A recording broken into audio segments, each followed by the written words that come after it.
Gear up for Sports Talk on the South Carolina Radio Network. It's your final word on sports all across the state. Be a part of tonight's show. Call us at 800-956-7266 or email talkback@sportstalksc.com. Now here are your hosts, Phil Kornbluth, Kevin McCrary, and Tom Hayes. We're scoring runs, but we're scoring 4. We need to score 6. If we can score 6, 7 runs with our pitching staff, we're going to win a lot of games. It's a prestigious group. So now I will wear the badge with honor. But today, yes, I feel like a Hall of Famer. Good evening, everybody, and welcome back to Sports Talk, South Carolina Radio Network. Brand new week, and we kick it off in style. We're at the South Carolina Athletic Hall of Fame induction ceremonies tonight here in downtown Columbia at the Convention Center. And we have got 7 new folks going into the Hall of Fame, the 57th annual induction ceremony for the South Carolina Athletic Hall of Fame. Another distinguished group going into the South Carolina Athletic Hall of Fame. We'll be hearing from some of them as we move on through the program tonight. But if you're not aware, Chris Benson, former baseball star, Tony Duncan, Raines Centenary High School. How many people remember Raines Centenary High School? It no longer exists, though the towns of Raines and Centenary do exist. He, of course, went to Coastal Carolina and was a star. Former USC star defensive back Andre Goodman, played several years in the NFL. Bobby Johnson, former Furman head football coach, defensive coordinator at Furman and Clemson, and head coach at Vanderbilt. Bob McCullough from Benedict College, and known for his involvement with the Rucker tournament up in New York. And Willie Simon, coach at Allen and South Carolina State, and former Clemson star and NFL defensive back Donnell Wolford, who currently is on the Clemson coaching staff. Those are the folks going into the Hall of Fame. We'll hear from Bobby Johnson here in a little bit live.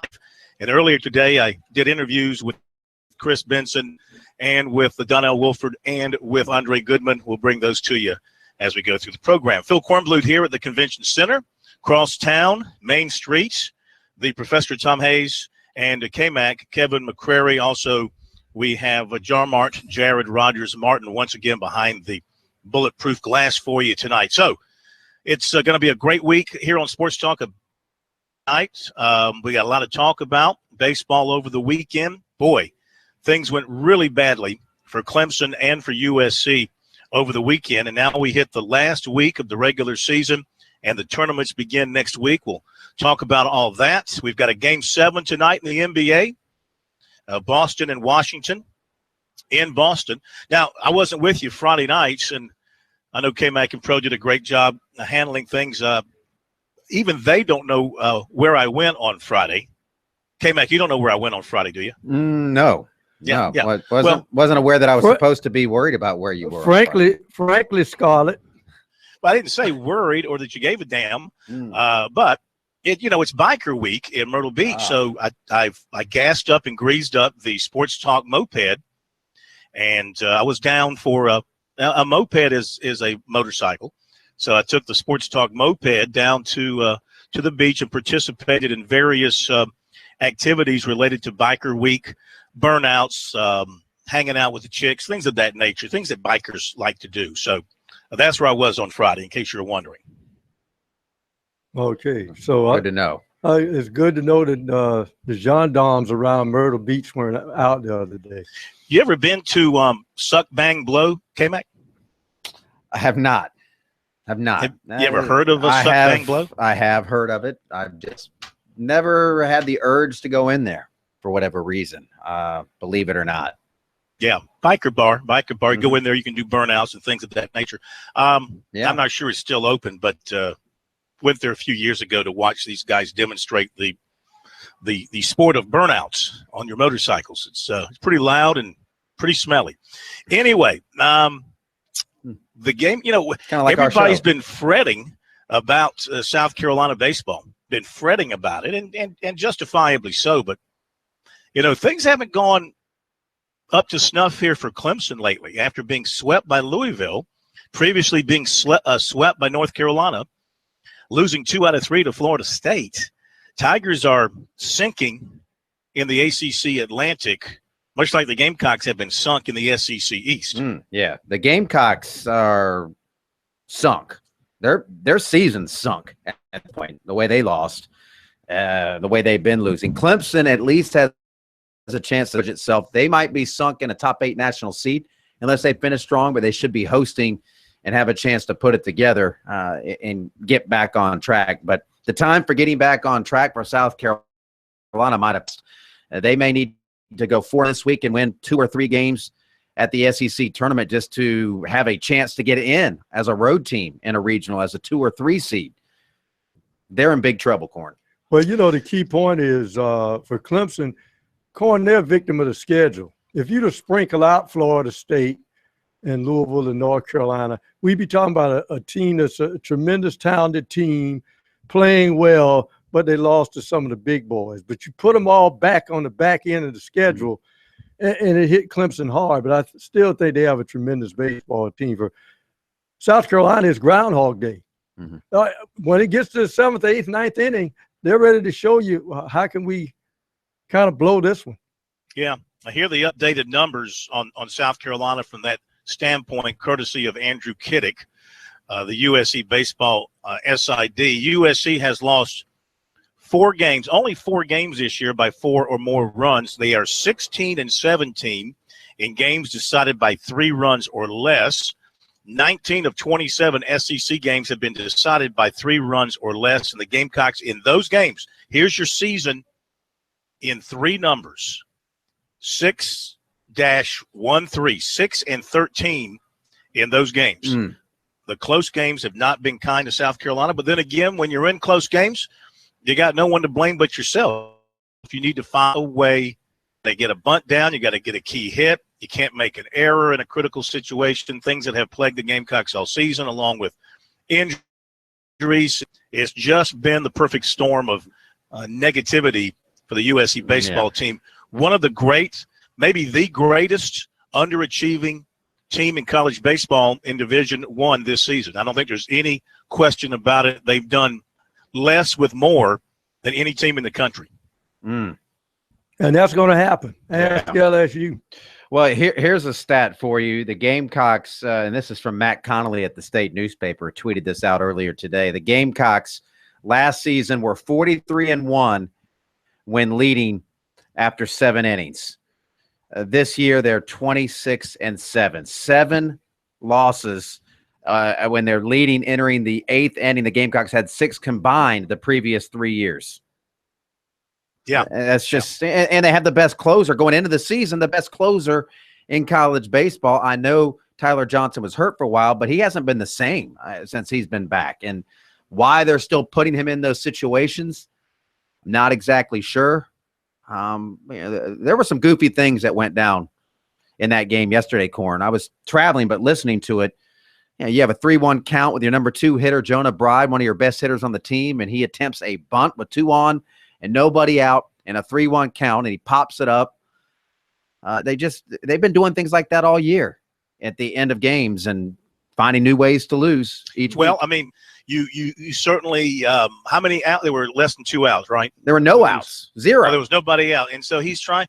And Holbrook's opinion is there's such a weak offensive team that any chance he gets to get a runner to third base with less than 2 out, he's going to try and advance the runner. It's up to Jonah Bride to get the bunt down. Well, yeah, I mean, I get that. He's got to execute the play, but he's one of your best hitters, and he had been a tough guy to get out. You got to let these guys swing the bat. He's got a hitter's count. It's a 3-1 count. The guy's got to come to him. Let him take a swing there or make the pitcher throw him a fastball. If not, take the breaking pitch. You got to let guys try to put some numbers up. You're playing for 1 run every inning. You're never going to have that big inning. I think the whole team is playing tight. Because I've seen him, K-Mac, I've seen him give him the hit sign. He's ground right into a beautiful double play. Yeah, it's been one thing after another. All right, going to hit a break, and we'll be back. Hoping Bobby Johnson will be with us. Don't go away.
Welcome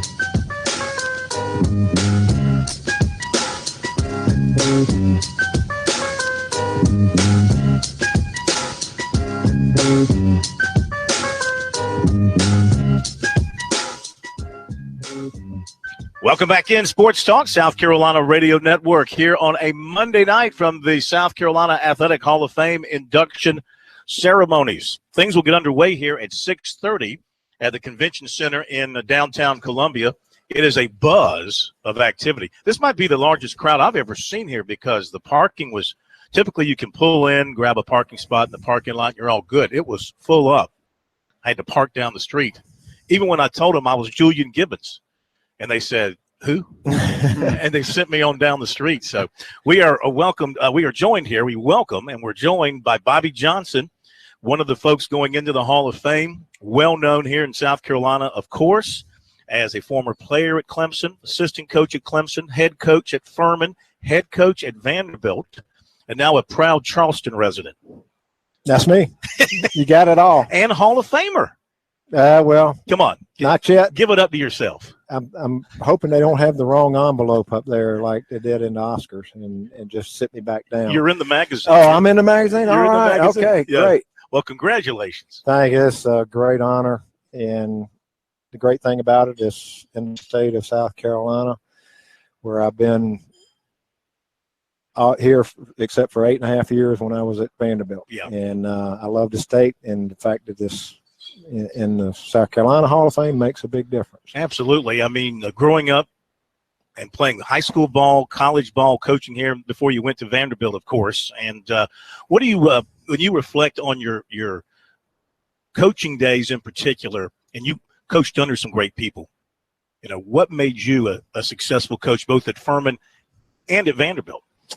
Well, you know, I try to emulate, you know, what those other coaches taught me, and not only when they were coaching me, but when they were, when I was coaching with them, but Sure. when they were coaching me at Eau Claire High School or like George McIntyre at Clemson, they respected the players, and they weren't out there berating or anything like that. You know, they were teachers, and I always thought I was ever going to be a football coach.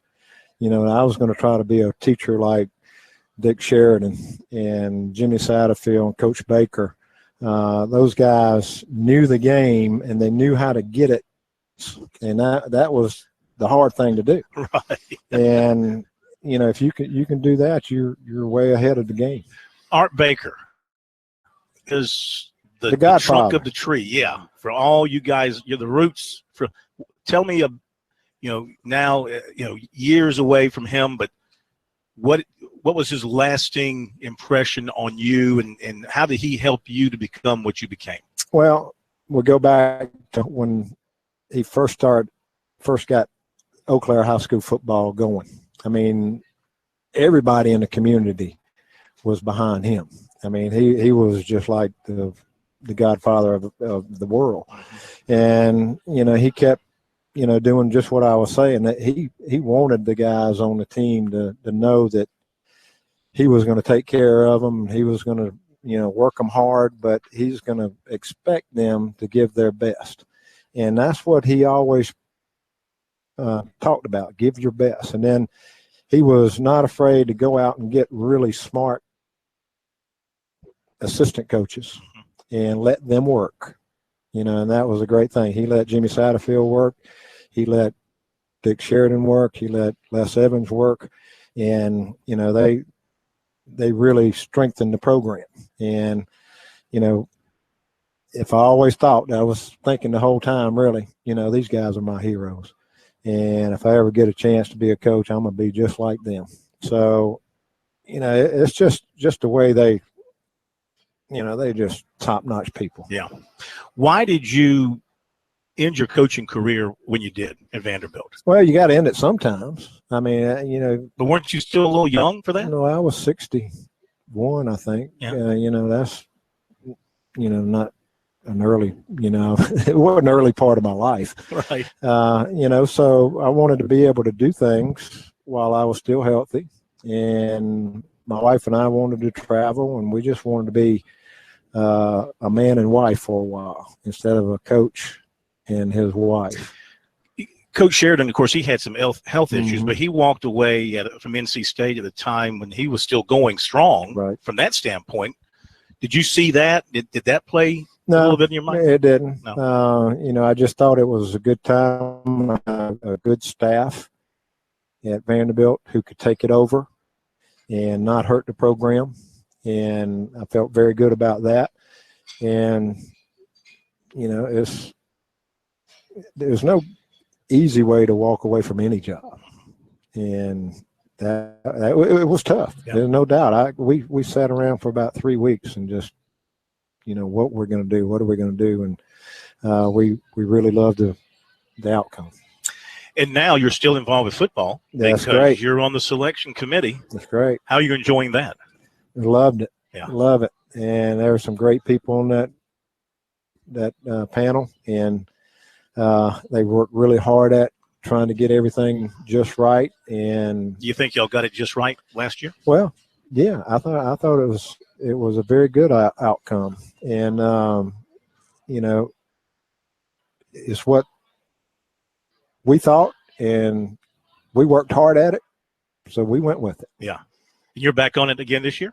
I got 2 more years. 2 more years. Yeah. Okay. They kind of upped me back in because of some illness and things like that, where people who won't be able to come back. Yeah. But it allows you to kind of keep your hands in the game, and you still study the game and study the teams. And you try to see weaknesses. I mean, that's what coaches do. They try to see weaknesses in other teams. So that's how I look at this job. I try to find weaknesses in these teams, and a lot of them are really good, but they may have 1 or 2 things that they, in my opinion, make it hard for them to make it through the playoffs. And you realize tonight at your beach, there's a 3-minute limit. 3 minutes, yeah. Are you going to make it to 3 minutes? No, I got something to say, and it's about how I was treated and how I'm glad that I was able to treat my players the same way I was treated, and then I'm gonna get off. Congratulations. Very proud for you. Thanks, Phil. Bobby Johnson. Appreciate it. Thank you, sir. Going into the Hall of Fame. Thank you, Joe. Going into the Hall of Fame tonight, and terrific football coach at every level. It's just amazing, guys. I mean, you go back and look at that group, as he touched on the Art Baker crowd coming out of way back at Eau Claire High School, and Dick Sheridan, Bobby Johnson, Steve Robertson, Jimmy Satterfield, and others. Man, they just all went on to have terrific coaching careers. Not all as a head coach, some as assistant coaches, but they all impacted their programs wherever they landed. Well, Dick Sheridan was my favorite example of a guy during his tenure at NC State. He won a bunch of ball games, but I say, show me where he's in the top 30 in recruiting. Couldn't find it. Yeah. But his players played like it.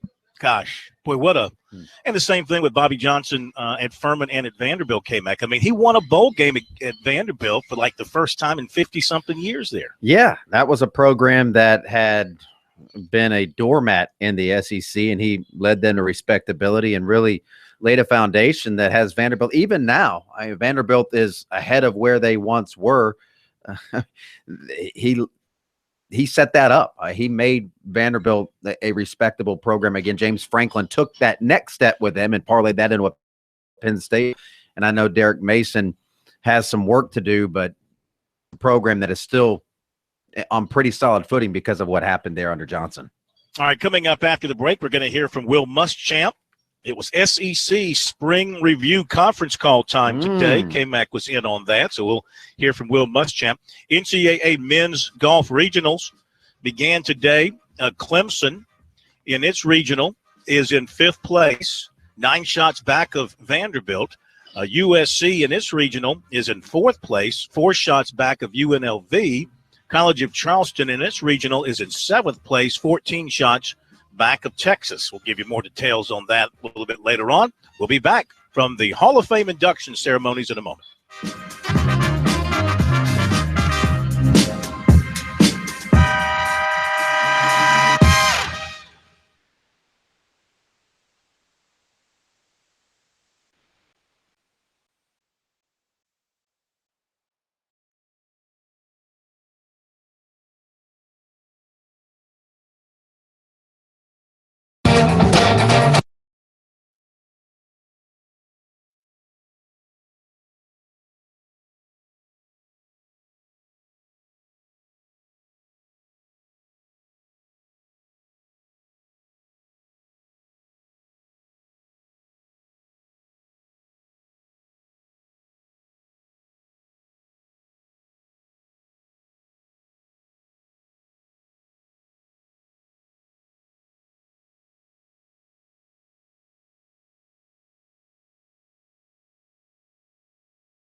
are back, Sports Talk South Carolina Radio Network on a Monday night from the Columbia Convention Center right here in downtown Columbia. It is the induction ceremony for the South Carolina Athletic Hall of Fame. And coming up, we'll hear from Chris Benson. Really enjoyed talking to him. Tony Duncan, former Coastal Carolina basketball star. Andre Goodman, former USC standout. Of course, we just heard from Bobby Johnson. Bob McCullough, basketball star at Benedict, who was offered a contract with the Harlem Globetrotters back in the day. But he turned it down, and he became the commissioner of the Rucker tournament in Harlem. And he remained with that for 40 years. And, of course, it became such a huge attraction. They named the playground after Rucker. That would be Holcomb Rucker. And so he became a very, very big part of that. And also, of course, a part of basketball lore at Benedict. And Willie Simon, coach at Allen, coach at South Carolina State, he is being inducted posthumously. His wife is here to accept the recognition on his behalf. And Donnell Wolford, the former Clemson star, cornerback, NFL defensive back for many years, now working with the Tigers in their secondary. He's got the big old championship ring. I got to look at his championship ring today. It's big, and it's got a lot of bling to it as well. Also being honored here tonight, the Bobby Richardson Sportsmanship Award to Dr. Danny Morrison, most recently the president of the Panthers, former athletics director at Wofford. The Willie Jeffries Ambassador for Sports Award goes to Coach Fisher DeBerry, of course. The Doc Blanchard Athlete Citizen Award to former Charleston Mayor Joseph Riley. The Dom Fushi Leadership in Action Award to Jay Pitts. So those are the folks being honored here tonight. Maybe one day Will Muschamp will be inducted into the South Carolina Athletic Hall of Fame. You got to do some great things to get here, and he has the opportunity ahead of him over the next 25 years, I'd say, to do some great things. You think he'll be there in 25 years? Making too much money, he can retire early. Even if he's successful, all the bonuses and stuff, honey, we can go to Tahiti now. Well, if he's there 25 years from now, he'll be very wealthy, but that means USC will have had a lot of success because you don't stay one place for 25 years without winning. And so KMAC, the SEC, had its post-spring conference call today with all the coaches. You were on hand to listen to that, including Mr. Muschamp. Yes, Mr. Muschamp updating his team late spring as we now wind down spring and get ready for summer. And he also got a chance to chime in on a few other in college football. Well, I thought we had a good spring. I think you're coming back with Jake Bentley, and I think we've got some good talent. The skill positions offensively, we made some improvements on the offensive line, but we have a lot of knowns coming out of spring offensively. We have some unknowns defensively. There's going to be some new faces playing for us in the fall that didn't go through spring that need to either start or provide depth on our football team. I think we've made some strides with our specialists as far as replacing Elliott Fry and our punter. So feel comfortable there with the ability and the talent, but not necessarily the experience. But we've got about 45 kids on campus Maymester that all wanted to be in Columbia and continue to work to improve themselves and our football team. I'll open it up for any questions. Early signing period, is it something that you were against it, or the concerns with it? The early signing period, you broke up a little bit on me. Just seeing if it was something that you were for or against. Well, I wish we had not changed anything in the recruiting calendar. I like the recruiting calendar the way it was, but you got to adjust with what we're going to do. So I don't have any issue with it. It does help you with young men that are going to come to South Carolina no matter what. They want to go and get it out of the way. A mid-year now gets an opportunity to have a signing day, so to speak. So I think it's fine. We'll make the adjustments and move forward with it. Are there any sort of programs that could benefit from this more than others, whether they're bigger Power 5 schools or smaller ones? Well, I think as much as anything, if you feel good about your class and you're able to sign those guys in December, it helps you move forward to some of the other classes. And it also, some of the commitments nowadays are reservations, so they're really not a commitment. So you find out in December if the guy's committed to you, because if he's not signing in December, you better rethink your numbers at the position or continue to recruit because you're not really sure if he's going to sign with you in February. So I do think some of those things will bring some clarity to it. Hey, Will, how comfortable are you right now with Michael as your number 2 quarterback? And do you expect Jay to be able to compete for that? And where does Bailey fit into all that? Well, every freshman will have the opportunity to compete at their position. If they're good enough, they'll play. If they can help our football team win, they're going to play. And they'll start. Our track record speaks for itself as far as playing freshmen. But Michael, I have a lot of confidence that he's got arm talent. He can make all the throws. He missed an entire year with the shoulder, and the game has got to continue to slow down for him. And I know he's going to work tirelessly as far as his efforts off the field to be able to help our football team. And he needs to be ready to go because you never know when your number's going to be called. But I've got a lot of confidence in Mike. And what about Bailey? He made that good throw in the spring game to Ortre. Well, he certainly does, and he's got an accurate arm, understands our scheme and system. And again, regardless if your scholarship or walk-on in our program, you're going to get an opportunity. Again, if you're good enough, you'll play. There was a time when quarterbacks and offensive linemen almost always red-shirted. That doesn't seem to be the case anymore. Of course, you guys started a true freshman quarterback by the end of the year. What are the reasons for that? We started 2 true freshman quarterbacks. 2, correct, yeah. What are the reasons for that? Is it just guys are more prepared coming in, or what? What is that? The reason for well, that? I think number one is the amount of attrition you see. I mean, as far as guys not playing and transfer, there's a lot more of that going on. A lot more grad transfers. If you're not playing, or you might be second string, then you transfer and go somewhere else. But that's fine. That's the young man's prerogative. There's nothing wrong with that. So I think that there's less numbers on the depth chart. And when guys are coming in, they're stepping into being the second and third string quarterback.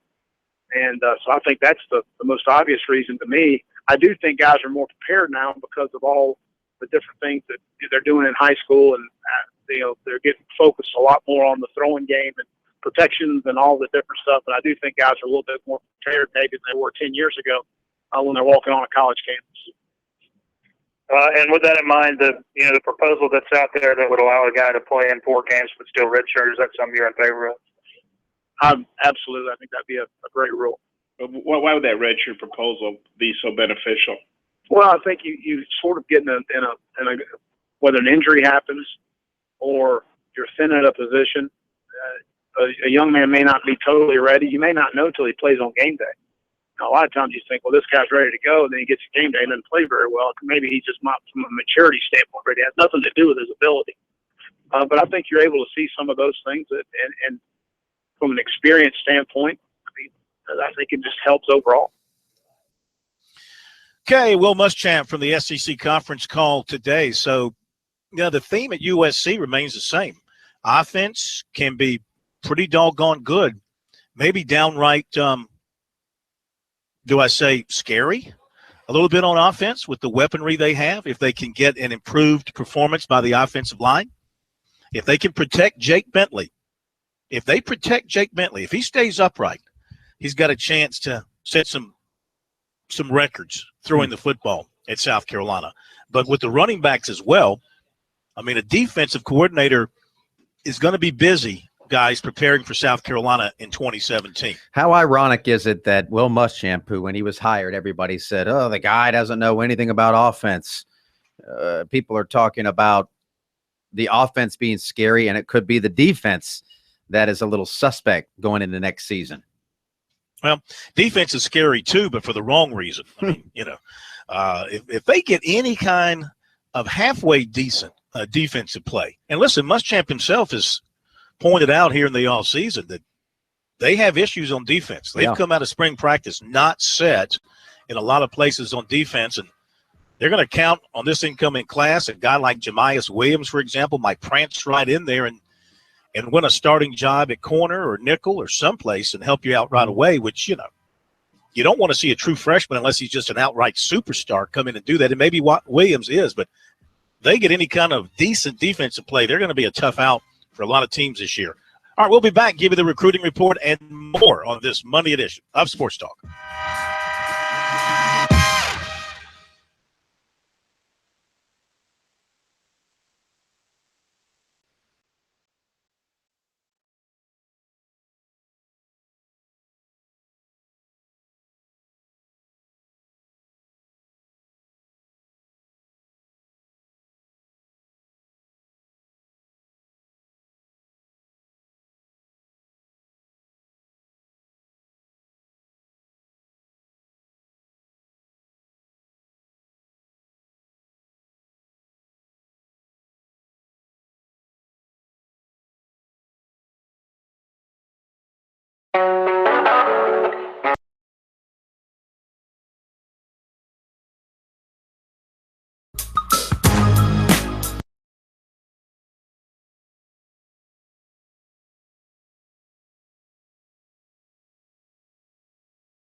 Monday edition of Sports Talk. Very, very busy night.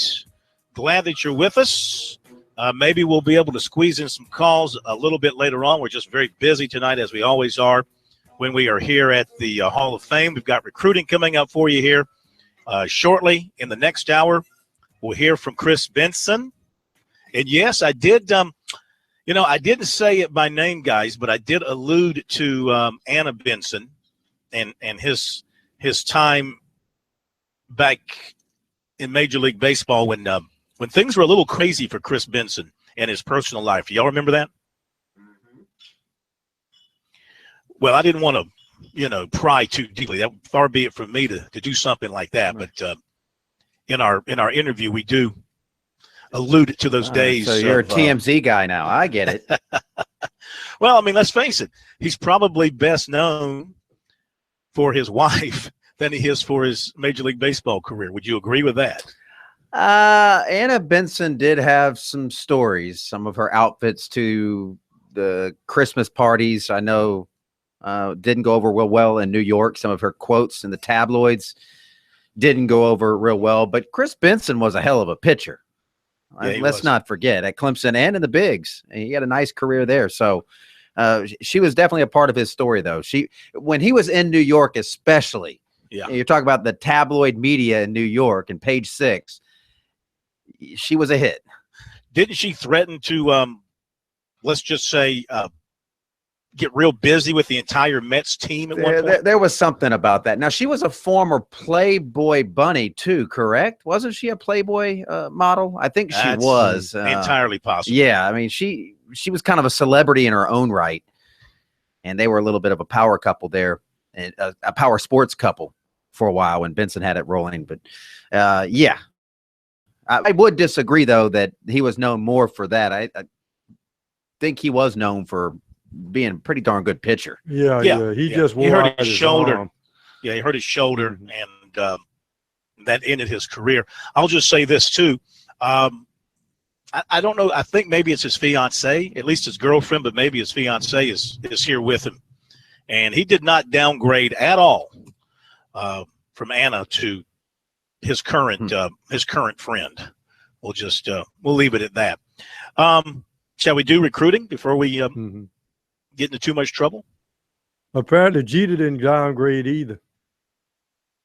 No, he did okay for himself as well. Did you guys watch that, by the way? It was very it was very hard for me to watch. Yeah, the first inning must have been pretty hard for you to watch, too. I think the Astros just hit another homer.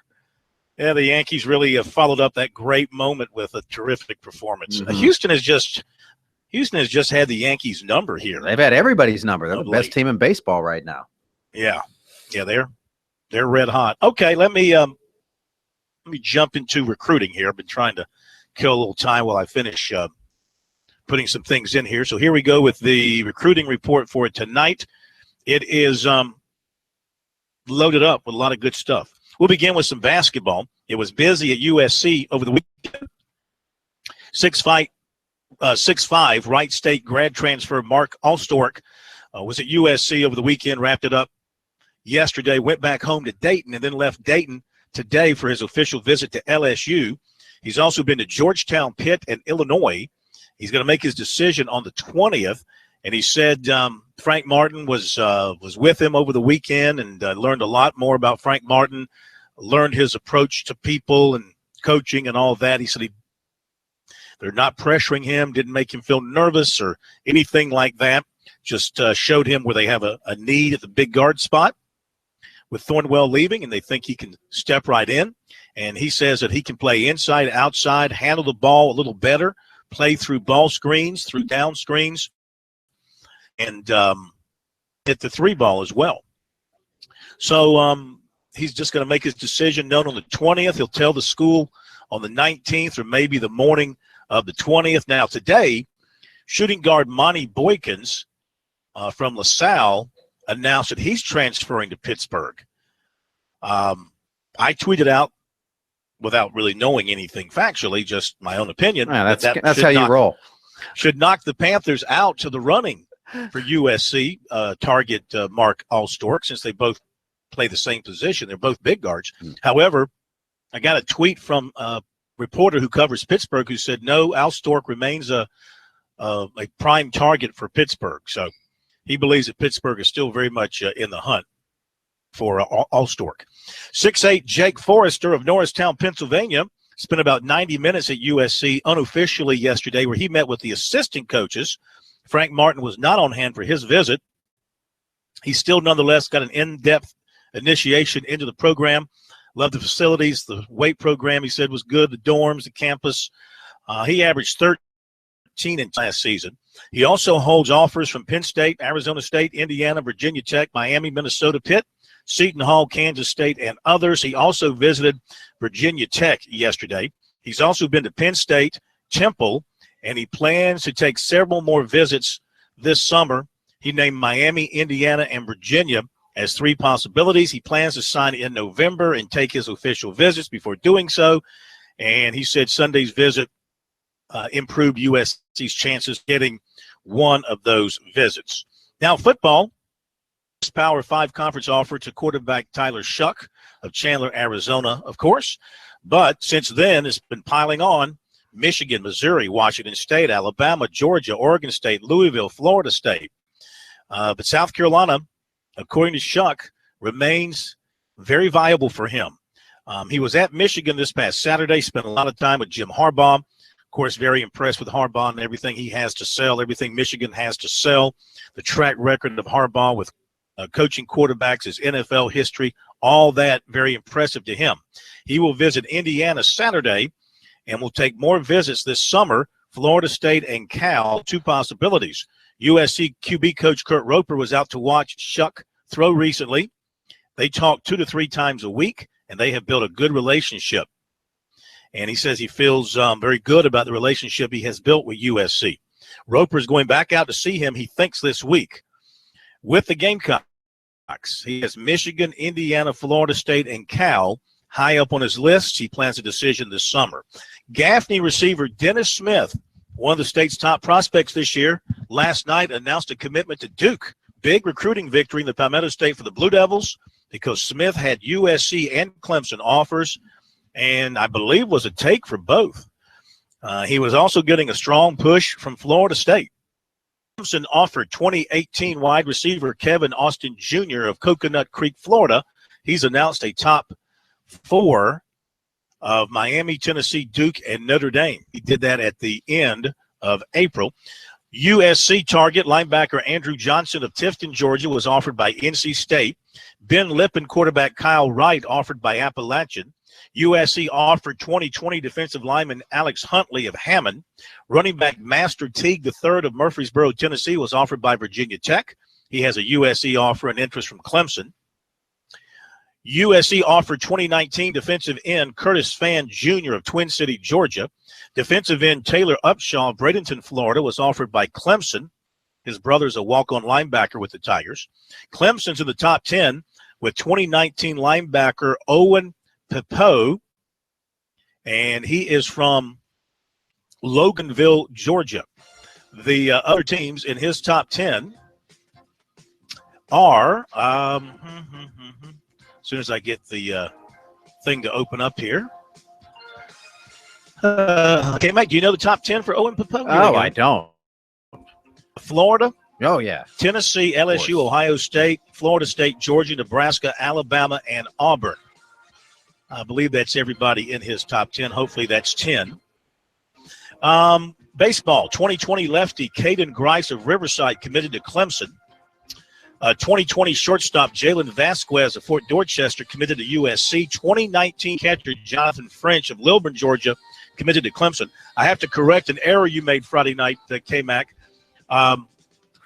Jack Plummer is not the son of Jake Plummer. Oh, I'm glad that's attributed to me. I'll take full responsibility He's the for son that. of Joe the plumber. I did make the comment too how old we all must be.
Quarterback Tyler Shuck of Chandler, Arizona. He just visited Michigan. Okay. Is that on my end? All right, tell me when. In 3, 2, 1. USC remained a major factor with quarterback Tyler Shuck of Chandler, Arizona. He's coming off a visit to Michigan last weekend. He's going to visit Indiana this coming weekend. He's in regular contact with USC quarterbacks coach Kurt Roper and says they have built a solid relationship. Right now, he said USC, Michigan, Indiana, Florida State, and Cal are high up on his list. He plans to make his decision sometime this summer. Clemson offered 2018 receiver Kevin Austin Jr. of Coconut Creek, Florida. He recently announced a top 4 of Miami, Tennessee, Duke, and Notre Dame. Defensive end Taylor Upshaw of Bradenton, Florida, was also offered by Clemson. His brother is a walk-on linebacker with the Tigers. And Clemson is in the top 10 with 2019 linebacker Owen Popo of Loganville, Georgia. Carolina Radio Network Sports.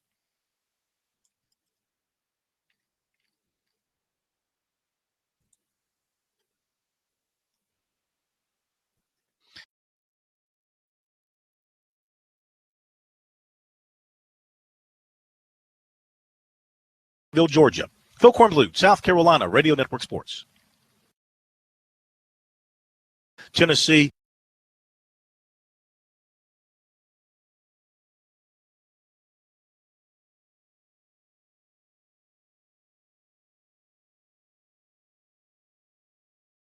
Tennessee, Duke, and Notre Dame. Defensive end Taylor Upshaw last weekend. He's going to visit Indiana this coming weekend. He's in regular contact with USC quarterbacks coach Kurt Roper and says they have built a solid relationship. Right now, he said built a solid relationship. Right now, he said USC, Michigan, Indiana, Florida State, and Cal are high up.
Live from Columbia, this is Sports Talk on the South Carolina Radio Network. Be a part of tonight's show. Call us at 800-956-7266 or email talkback@sportstalksc.com.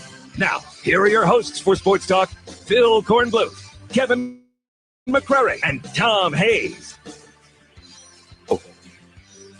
We continue with Sports Talk on a Monday night from downtown Columbia. We are here for the South Carolina Athletic Hall of Fame induction ceremony. Of course, they have long since left us alone back here in the where are we? We're just off the main hall area of the convention center down on the first floor. And I think we're just a couple of rooms away from the big banquet room. Huge crowd here tonight. I think one of the largest crowds that I have seen in all the years we've been doing our show from the Hall of Fame, which has been probably, well, they've been doing this 57 years. We've probably been here for 30 of them, about half, I would say, give or take. And another terrific class going into the Hall of Fame. If you have not heard their names, I'll repeat them once again for you. Former Clemson star pitcher Chris Benson, #1 pick in the draft. Former Coastal Carolina basketball star Tony Duncan, 4-time Big South Player of the Year, Tony Slam Duncan. And he was a star back in the day. Andre Goodman, USC standout defensive back. High school, Bobby Johnson, former Furman head coach, Vanderbilt head coach.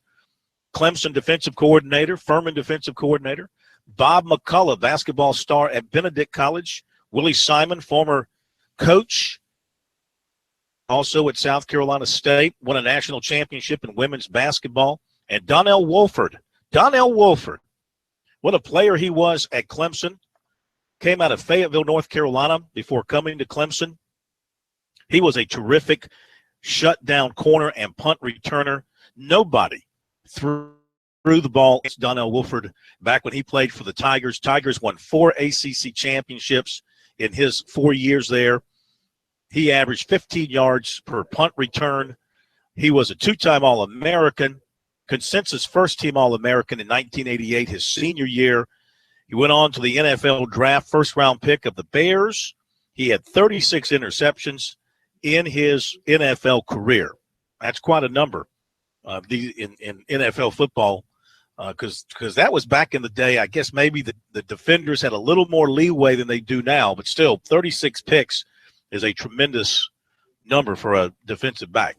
Had a chance to talk with Donnell this afternoon after a little press gathering here at the convention center. And after he talked about how happy he was to be going into the Hall of Fame, I asked him to go back to his recruiting days in Fayetteville, North Carolina, when Danny Ford was the head coach at Clemson, and going into the state of North Carolina and getting a lot of top players. And I asked him to tell us what it was like for him to be recruited by the Tigers back then. Mm-hmm. Coach Woody McCorvey recruited me, and of course he's there with Dabo now. He coached Dabo, who was my boss this year, and he stayed after me, and my high school coach helped me make the decision. We traveled down 5 hours to go to a game and doing the recruiting process, and I just fell in love. I said, this small town with 80,000. How did you get 80,000 people in this small town? They were touching a rock, getting on the bus, running down, and cannon goes off. Next thing you know, I'm a Tiger. Who else did you strongly consider coming out of high school? Well, all the schools in North Carolina, like Tar Heels, the Wake Forest, North Carolina State, heavily in East Carolina. Of course, you were involved in one of the most famous plays in college football history, Punt Ruski. Right. And as I recall, you chased him down. You got him before he got to the end zone. Yeah, but if I would like to take that back if we had won that game. But that was a big play, and we had them on the ropes, but they ended up being victorious on our home field, and I never forget that. And I'm glad, people come up to me now and say, "You the guy that ran down Leroy Butler on the 1 yard line." I said, "Yes, I did." We lost though. Tell me about the play. Where were you, and what were you thinking as it started to unfold? Well, it was raining. It was, and coming down a little bit, and you couldn't hardly see. And you wouldn't think it would fake the ball on their own end zone on the 25-yard line. So I'm expecting to get a big run, them to kick the ball and then take it to the house. And, next thing I know, I thought the ball went over the kicker's head like everybody else did. And then next thing you know, Leroy Butler got the ball and run around the left end. And I saw him out the corner of my eye. So I faded over to that side and I came down and got him at the angle. Yeah, the angle helped, didn't it? A little bit. But now speed was your thing. You were very fast coming out of high school. Yes, sir. I was pretty fast. I ran track and played football and basketball. So, yeah, I had God's gift to run a little bit, and I was able to get him down on the 1-yard line. What was it like? Give our chance to win the game, and we still could have won, but we didn't. Sure. So your days as a player at Clemson compared to now where you're working with the football team, you've got your national championship ring. How has Clemson evolved as a university and as a foot program from your days back then to now? We when we were there under Coach Danny Ford, that's the foundation through Coach Ford. And then, Dabo came in and, and took over, and this is taking off tremendously. We got a lot of fan support, a lot of IPTAY, and, winning the national championship. But the foundation was started under the coach, with Danny Ford. How are Danny recruiting athletes like me, Michael Dean Perry, Terry Allen, guys like that? Tiger fans today like to say that the defense now, the one last season, the one this year, greatest of all time at Clemson. Yeah, but yours was pretty good. Well, we had some pretty good defense back then as well. But they have some good defense teams now. But Clemson's always known for defense, and we like to play hard and physical and stop people on that side of the ball. I just happen to be on that side. And Danny and Dabo, you played for one, you're working for the other. How do you compare them? Well, they're two different coaches, two different men, but they're very strong, great coaches. And they want the best out of their players, their coaching staffs. And just, they believe in the God, family men. And I was telling you, I'm blessed to be able to work with one and play for another. You keep in touch with Coach Ford? I do. And in fact, a month ago, we had an oyster roast at his house. One of his buddies ran into me and he said, "Coach wanted to see you." So I went over, hung out with Coach. Do you still you still fear him, or is he more friend to you now? He's more friend. He's more laid back now than before. So I can sit around, hang out with him a little bit, watch some TV, eat some oysters. Not the same kind of intense coach that normally you would get as a player, and him being a coach. So he's more settled in his old age, I'd say. Aren't we all? Right. Last thing, Clemson this year, 2017. I mean, you're coming off the national championship. You lose so much on offense, but that defense is pretty much back, except for a few exceptions here and there. But what do you see for the Tigers this year? Well, we lost 9 guys to the NFL. So, we lost Ben Bower, our leader on defense, but we have some strong guys coming back that going to have to step up. The strong part of our team will be our defense. Because I'm on that side of the ball. It's just that's what I know that we have and what we can do and the potential that we have. And then the offense will take care of itself. The offense will take care of itself, guys. Maybe it will, maybe it won't. The defense will certainly be there for Clemson, I think.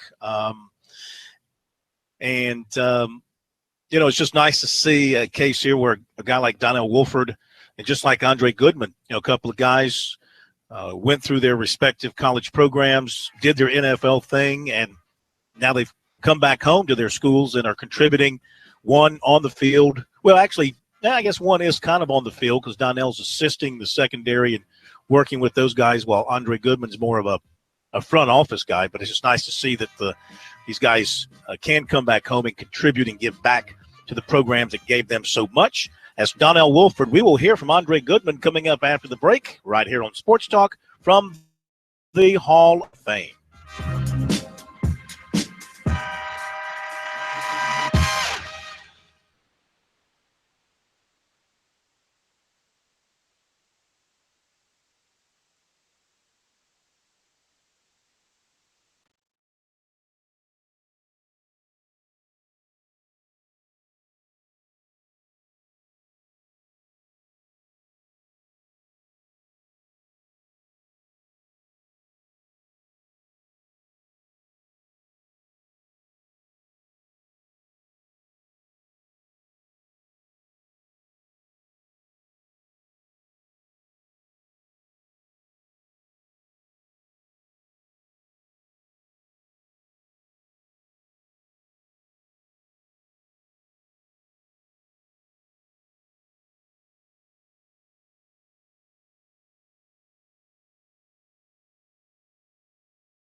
Well, Coach Woody McCorvey recruited me.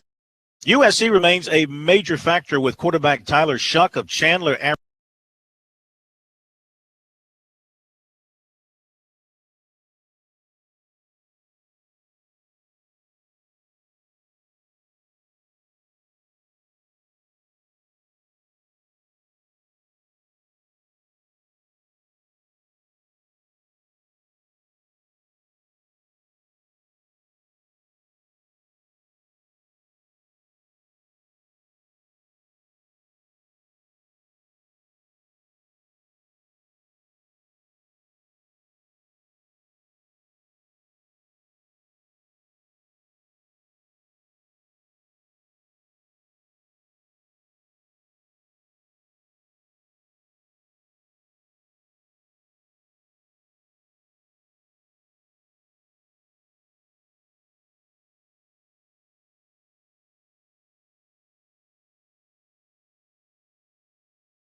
Okay, we are back with you. Sports Talk, South Carolina Radio Network. Phil Kornblut at the Hall of Fame, K-Mac in the Pro, and Jar Mart back at our studios in downtown Columbia. Quick little note to pass along to you that I've just seen on Twitter.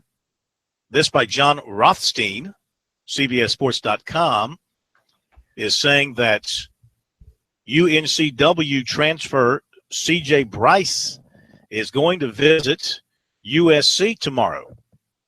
All CAA first-team guard, C.J. Bryce, apparently a pretty hot commodity on the transfer market. 6'5", sophomore. So he's not a grad transfer. He's just a pure transfer. He'd have to sit out next season. 17 points, 5 rebounds, 3 assists per game last year. So, man, these schools can't get enough transfers, can they? But that's the nature of the game today in college basketball. If you're a great player at a lower level, you want to move up, even though,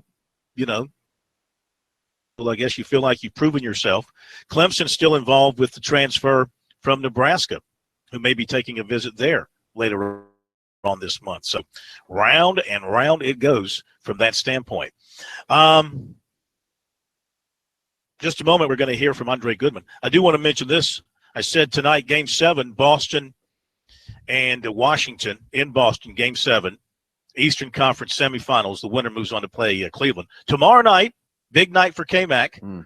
the draft lottery, it's the only time during the playoffs the Lakers name is used.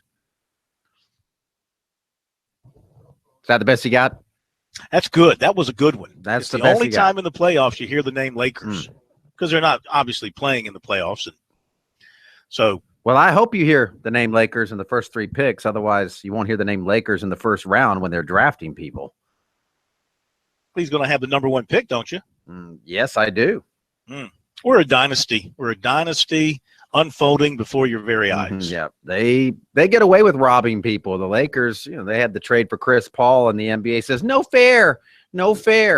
That's not good for the game. And the rest is history, as they say. Red Auerbach would never have let that happen. See, Mitch Kupchak just wasn't strong enough to push that through. All right. Also, you ask yourself, I've never seen a player so celebrated and normally does not have but minimum success in the playoffs. Yeah, absolutely. The entire Clipper organization is a disappointing one. Of course, they keep getting hurt. I mean, Griffin, he can't make it through the playoffs. He's always getting hurt, and that, of course, detracts from their team. And as great a rebounder as he is, Jordan is an offensive handicap for them. So teams find a way to take advantage of that in the playoffs. Anyway, back to our induction folks here tonight. Andre Goodman is going in from USC, former Gamecock standout defensive back out of Eastside High School in Greenville, where he was coached by the legendary John Carlisle. During his collegiate career, he had 86 tackles, 4 interceptions. He broke up 20 passes, and then went on to play in the NFL after being named All-SEC as a senior. He played for the Lions, the Dolphins, and the Broncos. Had a very solid career in the NFL with those 3 teams, and he now works for Will Muschamp in the USC football office. And had a chance to talk with him this afternoon after a little press gathering to get his reaction to being selected to this Hall of Fame. I do now because I'm in the presence of Hall of Famers. Didn't before I got the announcement. Very unexpected, very surprising, very humbling. You look at these group of guys, not this year's class, but the guys that are already in. Again, it's a prestigious group. So now I will wear the badge with honor. But today, yes, I feel like a Hall of Famer. When you reflect on your football career from high school, college, and the NFL, to a player at a high level at every step of the way as you went through your career? I would say probably the mental toughness.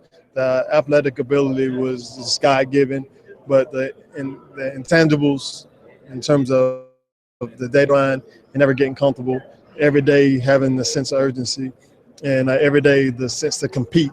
Because the NFL is a revolving door, and college football is no different. They're always looking for the next best, greatest to replace you. And knowing that, you kind of take the cerebral approach of studying the game the right way, and studying the game from a mental aspect probably helped me go a long way. It also helped to be fast. God-given. Again, that was the God-given talent that I didn't have control over, but I did try to hone my skills. What do you remember about your Gamecock career? What stands out most in your mind? 0-21 to back-to-back bowl wins against Ohio State. So the ebb and flow of that period in the first 2 years of going winless, and then to finish the last 2 years beating a prestigious program like Ohio State, an Outback Bowl, in pretty much a big period in our history at that point in time. So that stood out most. Tell us about that, going through the transition from Brad Scott to Lou Holtz and going through the winless season after losing 10 in a row the previous year. What was that like for you as a player? No player wants to be in that kind of situation.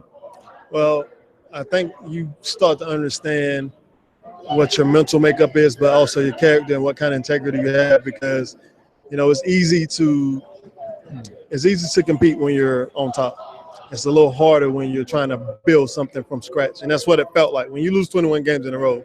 You feel like you're trying to build from scratch, and it takes the right kind of character, the right kind of guys, the right kind of coach to do that. And being able to meet Coach Holtz at that point in time, we couldn't ask for a better coach, and he was the perfect coach for that situation, and that's a memory I'll never forget.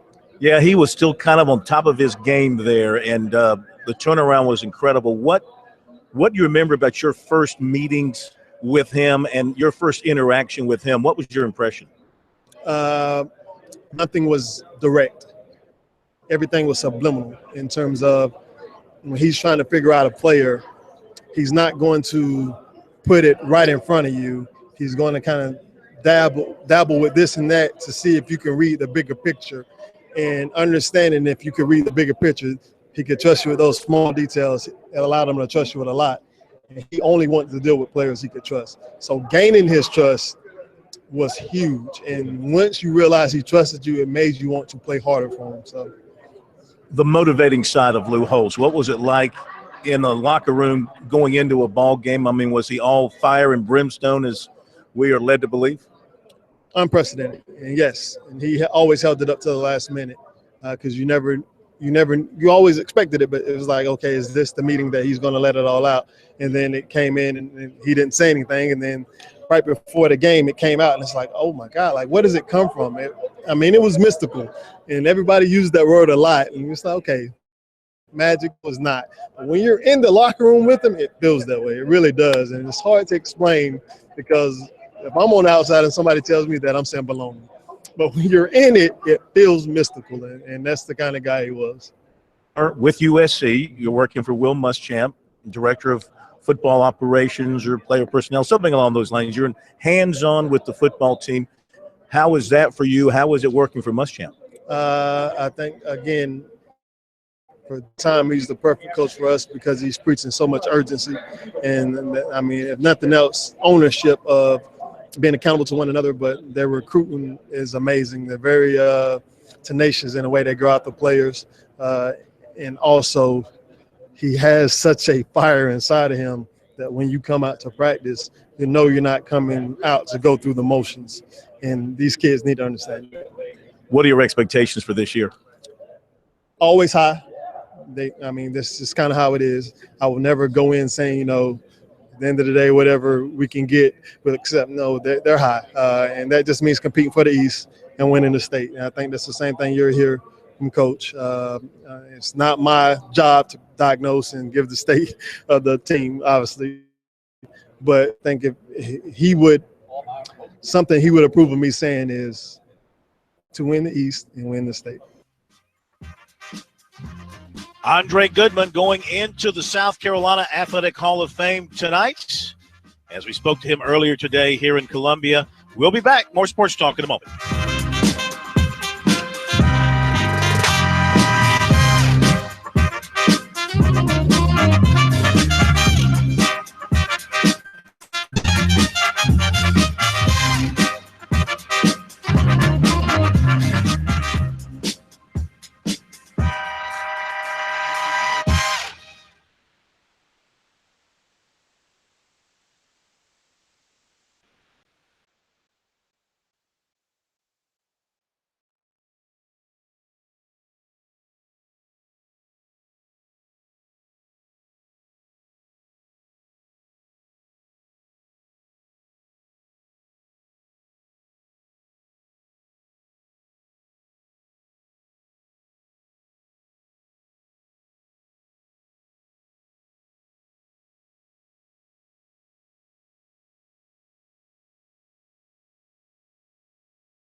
Monday edition Sports Talk. Busy week ahead as we move on through the month of May. We'll hear from some more SEC coaches tomorrow night. So we heard from Will Muschamp tonight.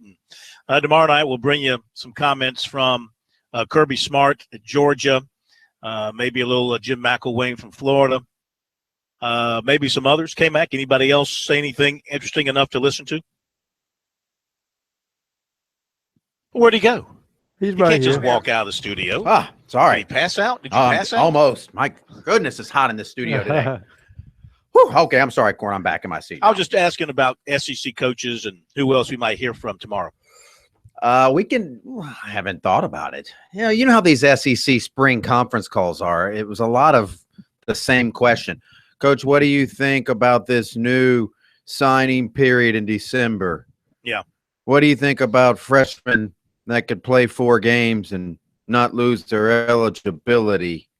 And they asked that same question 14 times. Well, you know, the interesting thing is, I got to think that just from the standpoint of, and, you know, I'd like to hear from McElwain, why is it suddenly so hard for Florida to find a quarterback? Well, he did say they have a great offensive line, the best since he's been there. McElwain said that today. Coach, how you doing? Doing pretty good. How about you? I'm doing great. Thanks, Coach. There's a lot of that, too. Come on. You mean the friendlies are on the conference call? Yeah. There's a lot of greetings. That should let that be a little pro tip for you young aspiring journalists on a conference call. Don't exchange any pleasantries. Get straight into your question. Why don't we? This will be kind of fun. Jarmart, I challenge you to do this for tomorrow night's show. Put together a collage of friendly greetings between Lapdog Media and the coaches. Can you put that together for us? That'll take 2 hours. Make it the most lappy that we you've can ever fill heard. a whole show. I don't know that it's always lapdog. I mean, sometimes decent reporters just do it out of habit. If you're on the phone and they go to you, you feel like you want to be polite and give a little salutation. Hi, Coach. How you doing? Oh, doing pretty well, John. How about you? Good. Doing good, Coach. Well, I wanted to ask you about the – Yeah, but then they lose all credibility when they say, doing fine, Coach. Now, how are we going to be this season? Well, that sort of gives it away. That's crossing the line, true. No, I hear what you're saying. You're right. There's no sense. I'm not suggesting to be rude. Nothing wrong with greeting the coach in a friendly manner and getting on to your question. Of course, I'm just having a little fun. Baseball now. I'm going to hear from Chris Benson in just a moment. The new rankings, D1 baseball, Clemson takes a dive from 8 to 13. Oregon State number 1. Boy, if they're better than Louisville, they're really good. Louisville's 2, North Carolina's 3, Texas Tech is 4, and Florida is 5. Kentucky, TCU, Mississippi State, Long Beach State, and LSU round out your top 10. So ACC and SEC well represented there in the top 10. Clemson at number 13. Baseball America to 14 from 11. Again, Oregon State, Louisville, North Carolina, your top 3. Coaches poll, the Tigers this week, they are number 12, falling from number 7. Oregon State 1, followed by Louisville, North Carolina, Texas Tech, and Florida. Clemson tomorrow night plays host to defending national champion Coastal Carolina, which quietly is having a terrific first season. I guess it's his first season in the Sun Belt. That's right. They were the Big South champion last year before going on to win the national championship. But in the Sun Belt, Coastal Carolina now 19-7-1 after sweeping Texas Arlington. They are 34-17-1 overall with an RPI of 46.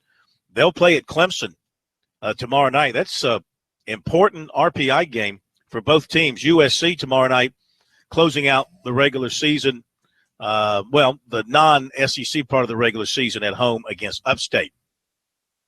Now, Chris Benson is going into the Hall of Fame tonight. Former Clemson star pitcher. Boy, what a performer he was for the Tigers. A 96 National Player of the Year, unanimous All-American, 6-14-2 record, 204 strikeouts to 27 walks in 156 innings. He was the ACC Athlete of the Year for all sports, drafted by the Pirates in the first round in 96.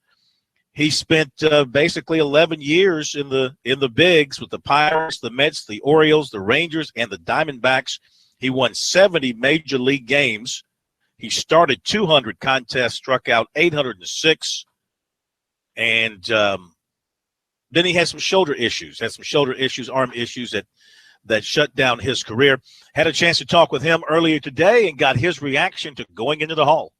It's an incredible honor. I mean, I just look back on all the things that I did 20 years ago and, before I left Clemson, and really reflect positively about my time here in the state of South Carolina. And obviously still spend a lot of time here, coming back to school and sitting on a couple boards. And, it's a great honor to be part of this inductee class, and a lot of great names, a lot of great history. Really looking forward to coming back in years to come. Every time you go to Doug Kingsmore Stadium, you look at the outfield fence and your name is out there. When you see that and you reflect on the special year you had, what comes to your mind? Well, I mean, it's, obviously my kids love it. They go back and they see me on the outfield fence there, and friends that go and visit the stadium. To be kind of memorialized in that way is definitely special. I mean, it was a incredible time that I had at Clemson for the 3 years that I was there, and it's definitely a special part and time and place in my heart, and it's always going to be. And I couldn't be prouder to represent Clemson, the state of South Carolina, and the baseball program. Words can't really explain it, but it's an awesome feeling. How special was that pitching staff? It was incredible. I mean, I don't know if how many really have the 1, 2, 3 punch. Some people kind of leave out Ken Vining in the mix there because Billy and I were drafted number 1 and 4. But to have a Friday, Saturday, Sunday trio like that is pretty rare. To where it's never going to be an easy start for the other team to come out there and beat us. And obviously, we did pretty good when it came to that. So it was a pretty special rotation. Playing for Jack Leggett, what do you recall about those days with him, and how much do you guys keep in touch? We keep in touch, every once in a while we'll touch base with one another. He obviously left me a great voicemail yesterday as he was traveling around Europe. He was in Spain, and left me a minute and a half voicemail, and I wish he was definitely here. Obviously, I called him to let him know, and he said he wasn't going to be able to, but I think he left me a special moment on the video there that I could see. And he was a legendary coach. Proud to represent him as a player and call him my coach, and a friend to this day. What did he? What buttons did he push with you and with that team to make you guys so successful? Well, it's just hard work. I think that sometimes kids these days don't really get that type of coach anymore. It's sometimes a little bit more sensitive to the way it used to be, where it was a little bit more hard-nosed guy. And he was definitely hard on us when he had to, but obviously I respect him as a man and a coach, and for the way that he pushed us, and he got the best out of us. Obviously, we had some great teams. He's a Hall of Fame coach himself, so he obviously knew what he was doing, and did a great job doing it. When you reflect on your major league career, obviously the arm trouble, the short things, but what kind of memories do you bring back from your days in the majors? Yeah, I look at my arm injury, especially the shoulder injury that ended my career. I think I still look at it as a positive experience. I mean, not too many players can put 10+ years in the league, and I think I did everything I needed to do to succeed at that level.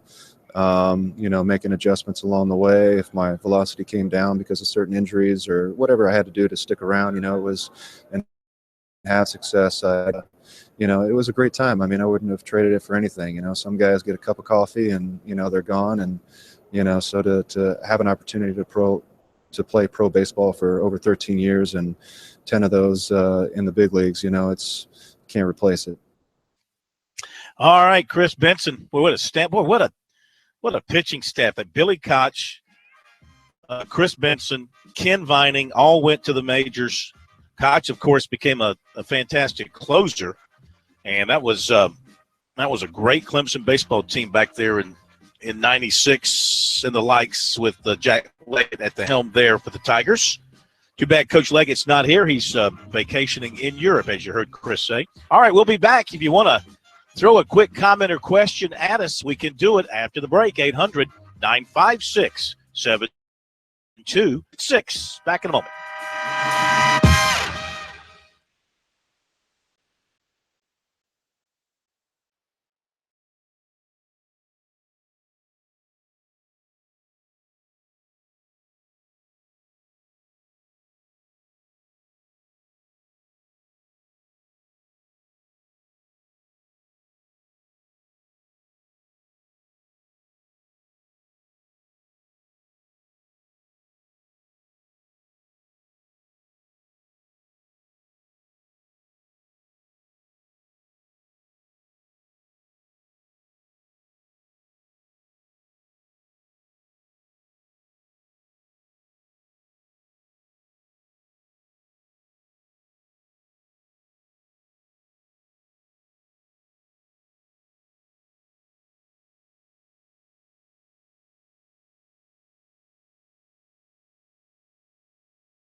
From the South Carolina Athletic Hall of Fame induction ceremony, Sports Talk continues on this Monday night. If you want to jump on board, 800-956-7266. Our email, talkback@sportstalksc.com.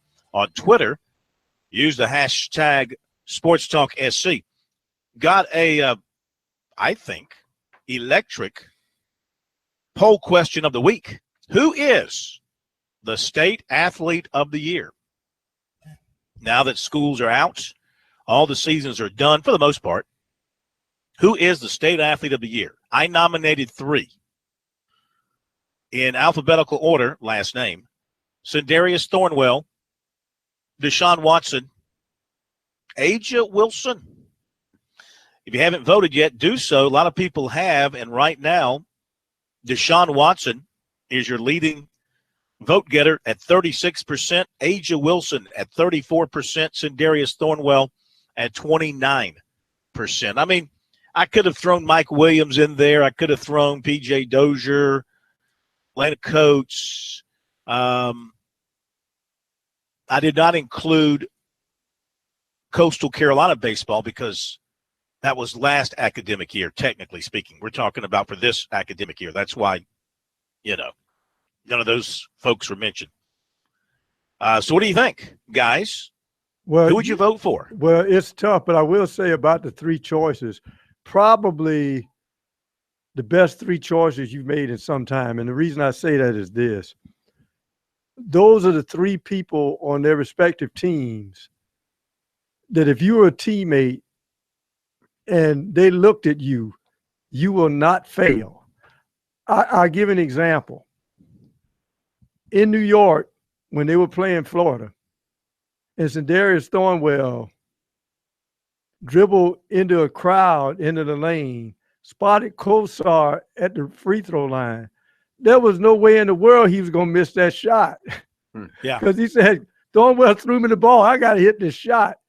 And he hit nothing but net. Those kind of people are team leaders you need on a winning squad that can look at a teammate and say, we're not losing this game. And they follow suit. It's a hard decision. If you looked at it completely objectively, which nobody will, if you looked at it completely objectively and did not make a selection based on the fact you're a Clemson fan, South Carolina fan, basketball fan, where the case may be, there's no way to choose. Each of them was the most important player on his or her respective team and led that team to great heights and did so, carried themselves extremely well both on and off the court and field. So, I mean, how do you choose? Deshaun Watson, of course, national championship quarterback. Sindarius Thornwell, Final Four, SEC Player of the Year, leader of that team. Aja Wilson could have been a National Player of the Year, was the Final Four most valuable player, led her team to a national championship. How do you choose if you're totally objective? You can. I think it's 33%, 33%, 33% across the board there. But anyway, have some fun with it and go and vote if you haven't already. It's on our website, SportsTalkSC.com. The NCAA Men's Golf Regionals now underway. Clemson is playing out in the College Grove Regional. Tigers are even par on the day. They trail Vanderbilt by 9 shots in today's first round. Central Florida is second, 6 shots back. Troy is another shot back. Kennesaw State is 1 under. Clemson is right there at even par. So the Tigers in good shape. South Carolina is playing the West Lafayette Regional. And the Gamecocks are in 4th place. They are +3. They're 4 shots back of UNLV, the leader.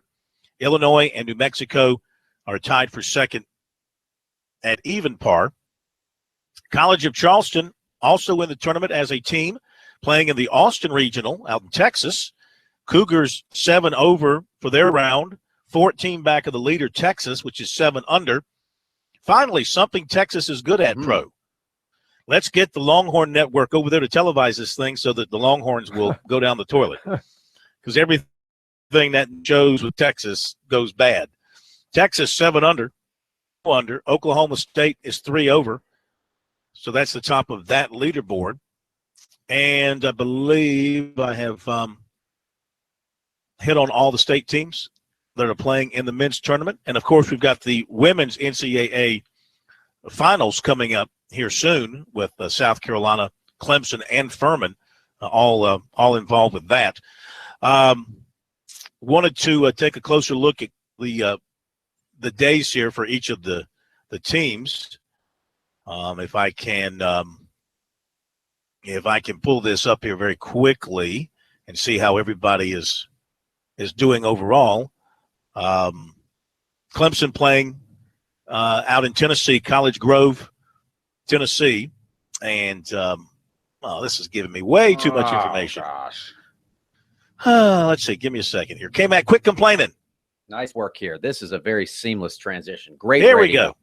Bryson Nimmer, he shot 66 today. You ever shot 66, K-Mac? On the front side a couple of times. He is tied for first. 66 would put you in first. Doc Redman, William Nottingham, 73s. Carson Young is 70s. Austin, 78. Let's check out South Carolina. Speaking of Carson, how's our buddy Carson Mason doing? She's doing outstanding on the Brewers beat. South Carolina, Keenan Husky, 69. He's tied for fourth. Ryan Stackler, 72. Jamie Wilson, 74. Scott Stevens and Will Miles, 76. And let's check out what Furman has going on. Where did I say Furman was playing? Austin Regional. Let's see. College of Charleston. William Rainey shot 71. He's tied for 10th. Michael Sass is 72. He's tied for 18th. That's the top of the leaderboard there for the College of Charleston. So Clemson has a player, Nimmer. Not only the Tiger is in good shape, but he is among the leaders there at the top of the leaderboard in his regional. So there you go with that. Anything else before we wrap it up, guys? K-Mac, Pro, anything else on your minds? Well, I'm really pulling hard for the Washington Wizards tonight, and John. Well, you Wall. would. I See wouldn't what's going expect to anything happen less. there. I was really enjoyed the Houston Astros victory last night over the Yankees on Derek Jeter Day. Is That there was a lot anything of fun. about your own teams you want to celebrate, K-Mac? Yeah, the Dodgers are playing pretty decent baseball right now. No problems there. They're doing okay. Yeah, and like I said, you'll hear the Lakers' name for the first time in the postseason tomorrow night. I hope they hear it with the number one pick. That'd be great. That's not going to happen. You never know. Well, you mentioned Texas, and there's some other good things come out of Texas. One by the name of Avery Bradley, which I think probably, especially at home, everybody looks at Isaiah Thomas's scoring, but with that potentially explosive Washington Wizards backcourt, Avery Bradley may be defensively the MVP in this series for Boston. Should have won Game 6, got a 5-point lead in the ball, and your best player turns it over. They go down, hit a freaky three. And, we just have breaking news. Was that breaking news? Yes. Latta just beat Buford 6-5. That's in softball, the state softball championship. Yeah, Latta's got teams in both the baseball and softball state championships. How's Pillion doing there, K-Mac? They're not alive. You're going to start taking shots at South Carolina High School now? Speaking, no, just yours. That's what you're going to do. Speaking of ball, congratulations to the USC women, but they have to go out to Arizona. What is this with sitting South Carolina teams to Arizona? All right, everybody. Have a great night, and we'll see you tomorrow.